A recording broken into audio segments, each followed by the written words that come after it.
আসসালামু আলাইকুম আপুরা ভাইয়ারা কেমন আছো? কলিজার ভাই ও বোন, তোমাদেরকে আমি অনেক ভালোবাসি।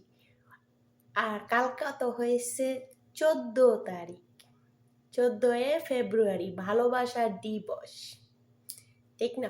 তোমরা কাকে বেশি ভালোবাসো?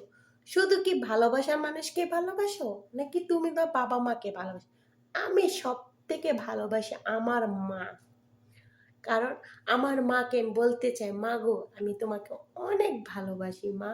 ও মা, মা, আজকে আমি প্রবাসের মাটিতে মা, কিন্তু তোমাকে বলতে পারি না আমি যে তোমাকে অনেক ভালোবাসি। আমরা তোমাকে অনেক ভালোবাসি। যাকে মাকে ভালোবাসবেন, ভালোবাসার দিনে তার নামে কমেন্ট করে বলবেন দেখ কাকে বেশি ভালোবাসেন। আজকের ভিডিওটা এই পর্যন্তই। ভালো লাগলে একটা কমেন্ট, একটা লাইক করে দিন।